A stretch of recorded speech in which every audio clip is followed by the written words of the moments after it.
रोहा तालुक्यातील निळी गावात घडलेल्या दुहेरी मृत्यूच्या घटनेने संपूर्ण परिसर हादरला आहे। एका 20 वर्षीय तरुणीचा गळा आवळून खून केल्यानंतर 27 वर्षीय तरुणाने गळफास घेऊन आत्महत्या केल्याची धक्कादायक घटना समोर आली। प्राथमिक माहितीनुसार दोघांमधील वादातून ही घटना घडल्याचा संशय व्यक्त केला जात आहे।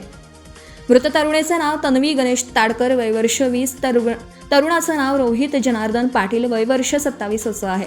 सोमवारी रात्री निळी येथील लक्ष्मण दुर्गाजी गडेकर यांच्या घरात दोघेही उपस्थित होते। यावेळी त्यांच्यात वाद झाल्यानंतर रोहितने तन्वीचा नायलॉनच्या दोरीने गळा आवळून खून केल्याचा आरोप आहे। त्यानंतर त्याने घरातील पंख्याला गळफास घेऊन आत्महत्या केली। मंगळवारी सकाळी ही घटना उघडकीस येताच गावात खळबळ उडाली। संबंधित घराचे मालक लक्ष्मण गडेकर यांचं निधन झालं असून घराची देखभाल तन्वीच्या आईकडे असल्याची माहिती ग्रामस्थांनी दिली।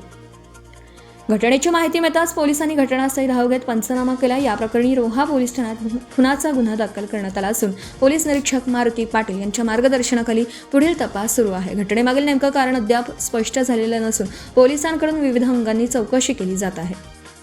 BBL मराठी न्यूजसाठी शशिकांत मोरे, रोहा, रायगड।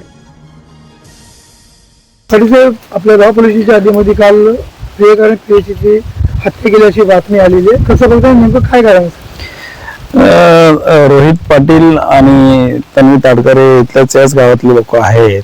त्यांचे एकमेकांचे प्रेम संबंध होते आणि त्यांच्या वैयक्तिक कारणावरून त्यांनी या घरामध्ये जे ती नेहमी साफ करण्यासाठी येत होते, इथं येऊन त्यांच्या वैयक्तिक वादामधून हा प्रकार घडलेला आहे।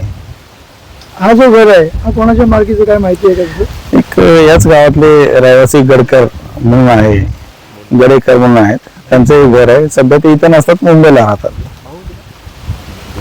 दोन्ही बॉडी रिकव्हरी केलेल्या आहेत का? हो, दोन्ही बॉडी घेऊन आम्ही त्यांना पोस्टमॉर्टम करता सरकारी रुग्णालयात पाठवलेले।